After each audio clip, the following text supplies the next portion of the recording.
Vamos dar início agora ao nosso quinto e último bloco, onde a gente vai falar sobre a extinção dos atos administrativos e sobre responsabilidade civil do Estado, que são dois temas que caem muito na sua prova.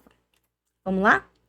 Sobre a extinção dos atos administrativos, eu vou pedir para vocês lerem as súmulas 346 e 473 que estão na tela. Vamos fazer a leitura juntos? A súmula 346 diz que a administração pública pode declarar a nulidade de seus próprios atos. Por sua vez, a súmula 473 diz que a administração pode anular seus próprios atos quando derivados de vícios que os tornam ilegais, porque deles não se originam direitos, ou revogá-los por motivos de conveniência ou oportunidade, respeitados os direitos adquiridos e ressalvada em todos os casos a apreciação judicial. Galera, se na sua prova perguntar com qual princípio administrativo essas súmulas se relacionam, ou seja, se a prova perguntar qual princípio sugere que a administração possa anular ou revogar seus próprios atos, vocês vão responder que é pelo princípio da autotutela que a administração fica permitida para tanto. E agora a gente precisa diferenciar a revogação da anulação. Ambos são formas de extinção dos atos administrativos, mas têm diferenças gritantes entre si. A começar pela revogação. Um ato é revogado quando ele não é mais conveniente ou oportuno para a administração pública. Esse ato é inválido? Não. O ato é válido, está dentro da lei, seguindo todos os requisitos de validade. Porém, a administração entende que agora ele é inconveniente ou inoportuno. Já na anulação, o ato é inválido, há uma ilegalidade. Quando se fala em anulação, lembre-se sempre de ilegalidade. Diante disso, tem-se que, na revogação, a administração não está obrigada a revogar o ato. Ela pode ou não. Se ela entender que o ato é inconveniente ou inoportuno, pode revogar. Mas o ato é válido, então isso ficará a critério da administração. No entanto, na anulação, a administração deve anular aquele ato, porque ele tem uma ilegalidade dentro de si, na sua formação. A terceira diferença é que a revogação apenas pode ser feita pela administração pública, e isso acontece porque o Poder Judiciário não pode adentrar o mérito administrativo, pois isso significaria uma ofensa, uma violação ao princípio da separação dos poderes. Porém, na anulação, tratando-se de uma ilegalidade, o judiciário, tanto a administração quanto o judiciário, poderão anular o ato. A quarta diferença são os efeitos. Os efeitos da revogação são ex nunc, ou seja, não retroagem. Como o ato era válido, tudo que foi produzido até então está válido, ocorrerá normalmente. Já na anulação, o efeito é ex tunc, ou seja, retroage. O ato era ilegal, então aqueles efeitos também não podem existir. A revogação, o momento em que essa extinção dos atos podem ser feitos. Na revogação, isso pode ser feito a qualquer tempo, salvo em caso de direito adquirido. Ou seja, a qualquer tempo, a administração pode perceber que aquele ato, que é válido, não é mais conveniente ou não é mais oportuno. Exceção, caso haja direito adquirido. Aí o ato não poderá mais ser revogado. Já na anulação, a administração ou o judiciário terão um prazo de 5 anos para anular aquele ato. E esse prazo é decadencial. Exceção quando há má-fé do particular. Se houver má-fé do particular ou do servidor, de quem esteja envolvido naquele ato, de quem esteja se beneficiando com aquele ato, esse prazo de 5 anos não ocorrerá. Aí a anulação poderá ocorrer a qualquer tempo. Mas regra, sem má-fé, o prazo é decadencial de 5 anos. Sobre o controle dos atos administrativos. O controle dos atos administrativos nada mais é do que eu já falei até agora. O controle pode ser interno, realizado pela própria administração nos termos da autotutela, podendo anular ou revogar um ato, e o controle externo judicial é apenas para o controle de legalidade ou ilegalidade. Ou seja, se o ato estiver ilegal, a administração pode anulá-lo, porém não pode revogá-lo, porque revogação é questão de mérito administrativo e apenas a administração tem como proceder a essa revogação. Agora entramos num assunto que cai muito em prova, inclusive caiu na minha discursiva na época que eu fiz a OAB, que é a responsabilidade civil do Estado. E o artigo da Constituição que fala sobre a responsabilidade civil do Estado é o artigo 37, parágrafo 6º. Vamos proceder à leitura? As pessoas jurídicas de direito público e as de direito privado prestadoras de serviços públicos responderão pelos danos que seus agentes, nessa qualidade, causarem a terceiros, assegurado o direito de regresso contra o responsável nos casos de dolo e culpa. Gente, o que isso significa? O Estado ele tem que ser responsável pelo que ele faz quando presta serviços públicos, que é a função principal do Estado, né? Prestação de serviços públicos. Porém, somente os agentes públicos, a administração direta poderá ser responsabilizada? Não. Essa responsabilização será feita por toda a administração, seja ela direta ou indireta, ou seja, União, estados, autarquias, fundações. Porém, os particulares também têm responsabilidade civil. Mas é qualquer particular? Não. São os particulares, ou seja, pessoas de direito privado que prestam serviços públicos. Quem são essas pessoas? Concessionárias, permissionárias, que têm um vínculo especial com o Estado. Atenção, gente, eu vou relembrar novamente. As empresas públicas e as sociedades de economia mista, elas podem tanto prestar serviços públicos quanto explorar atividades econômicas. Quando é que essas empresas estatais responderão com base na responsabilidade civil do Estado? Apenas quando estiverem prestando serviços públicos. Se elas estiverem explorando atividade econômica, não há que se falar em responsabilidade aqui pelo direito administrativo. Não se trata de responsabilidade civil do Estado. E aí a gente vai cair lá para o direito civil, ok? Vamos lá. A regra do nosso ordenamento jurídico atual é a teoria do risco administrativo. Por essa teoria, a responsabilidade do Estado é objetiva. E para saber o que é uma responsabilidade objetiva, você precisa diferenciá-la da subjetiva. Para provar que o Estado é responsável objetivamente, você precisa demonstrar apenas 3 requisitos: o ato, o dano e o nexo causal entre eles. O que é um nexo causal? É um liame subjetivo que liga o ato ao dano. O Estado, o agente público, praticou um ato e houve esse dano. O nexo causal é o liame. Você tem que demonstrar que o dano foi em decorrência daquele ato.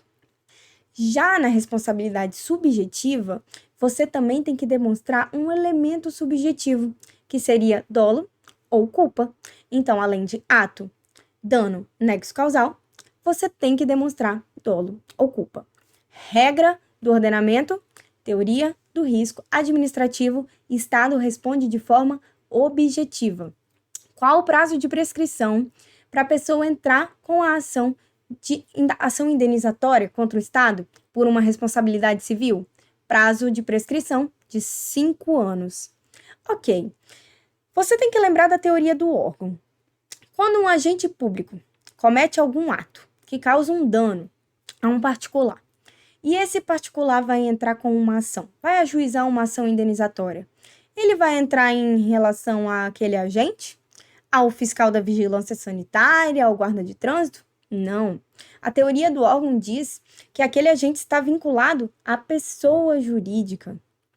Ou seja, se um policial civil comete algum ato e causa algum dano, você vai responsabilizar o policial? Não. Você vai responsabilizar a Polícia Civil? Não, porque Polícia Civil é órgão. E eu disse nos blocos anteriores que polícia, que órgão, não tem personalidade jurídica. Portanto, não pode estar no polo passivo dessa ação. Quem é que vai ser responsabilizado? O Estado, é a pessoa jurídica, o ente que tem personalidade. Pois bem, mas o Estado será responsabilizado e não poderá fazer nada contra aquele policial civil? Pode. pode haver uma ação de regresso, ou seja, há um prazo de prescrição para o particular entrar com uma ação em face do Estado, que é de 5 anos. O Estado, por sua vez, poderá, após essa ação, ajuizar uma ação de regresso contra o agente causador do dano. No caso do meu exemplo, o policial civil. No entanto, aqui o prazo, de acordo com o STF, é de 3 anos. A ação do Estado em face do agente causador do dano. E essa ação regressiva terá que ter dolo ou culpa. Nessa ação regressiva, o Estado terá que comprovar o elemento subjetivo do agente, além do ato, dano e do nexo causal. Bom, por essa teoria do risco administrativo, a gente também tem que falar das excludentes, porque toda regra no direito tem exceção. O Estado será sempre responsabilizado, mas isso é injusto. Sim, é injusto. Por isso temos essas excludentes, que são 3. São elas: culpa exclusiva da vítima. Exemplo, um carro da polícia está andando na via, observando todas as regras, dentro da faixa, observando a velocidade permitida na via, e a vítima se joga na frente do carro. Depois ela ajuiza uma ação em face do Estado, porque o carro da polícia a atropelou. Consegue-se comprovar pelas câmeras de segurança que isso só aconteceu porque a vítima se jogou na frente do carro. Nesse caso, seria injusto que o Estado fosse responsabilizado pela responsabilidade objetiva. Trata-se de uma excludente de responsabilidade e o Estado não será responsabilizado caso isso fique comprovado. A segunda excludente de responsabilidade é o caso fortuito ou força maior. Isso vai aparecer na sua prova como um evento da natureza, um maremoto, um terremoto, um raio, algo que o Estado não teria como controlar. E a terceira excludente de responsabilidade é o ato de terceiro. Ou seja, um terceiro que não tem nada a ver com o Estado é o responsável. Isso também afastará a responsabilidade civil. Uma observação que eu quero fazer é em relação à culpa concorrente. A culpa concorrente não é uma excludente de responsabilidade, ela é apenas uma atenuante. Vou dar um exemplo para vocês. O carro de um particular se choca com um carro da polícia militar. E aí o particular, ele processa o Estado por isso, porque o Estado danificou o carro dele, bateu no carro dele. Porém, quando se vai averiguar as provas, vê-se que realmente o carro da administração, da polícia militar, estava em alta velocidade, fora da velocidade permitida pela via. No entanto, o carro do particular também estava. Nesse caso, a culpa concorrente. O Estado vai sim responder, porém, com atenuante. Não é uma excludente de responsabilidade, mas pode atenuar essa responsabilidade estatal. Existe também a teoria do risco integral, que não admite excludentes. É uma exceção à teoria do risco administrativo. E aqui o Estado será sempre responsável. Não importa se teve caso fortuito, não importa se teve evento da natureza, não importa se teve terremoto, não importa. Se a sua prova falar em dano nuclear, dano ambiental ou atentado terrorista em aeronave, não importa. O Estado será sempre responsável. Trata-se da teoria do risco integral. E agora a gente vai falar sobre a responsabilidade civil por omissão. Se a sua prova perguntar se o Estado pode ser responsabilizado por ter se omitido, isso vai estar certo. Exemplo, a população está percebendo que as fortes chuvas estão causando erosão, estão fazendo o morro onde tem várias casas começar a se despedaçar, a cair, e eles avisam, eles falam que aquilo tem que ser melhorado, o Estado não faz nada. De repente, por uma forte chuva, que é um evento da natureza, aquelas casas são todas derrubadas, porque foi tudo por água abaixo. O Estado vai se responsabilizar por omissão? Sim, ele pode se responsabilizar porque ele deixou de tomar as medidas necessárias para evitar aquela situação. Porém, no caso de omissão, a regra é a responsabilidade subjetiva, ou seja, vai ser necessária a presença do elemento subjetivo, que é dolo ou culpa. Exceção da responsabilidade civil por omissão é a responsabilidade objetiva, quando o Estado atua como garantidor. Qual é o exemplo que sempre vem em prova? O preso. O preso suicidou dentro da cadeia. Responsabilidade objetiva do Estado. O Estado agiu por omissão porque não tinha nenhum guarda, nenhum policial ali para evitar que aquilo acontecesse. Mas nesse caso, a responsabilidade será objetiva e o Estado responderá porque ele atua como garantidor. E isso ocorre também, por exemplo, com uma criança dentro de uma escola pública.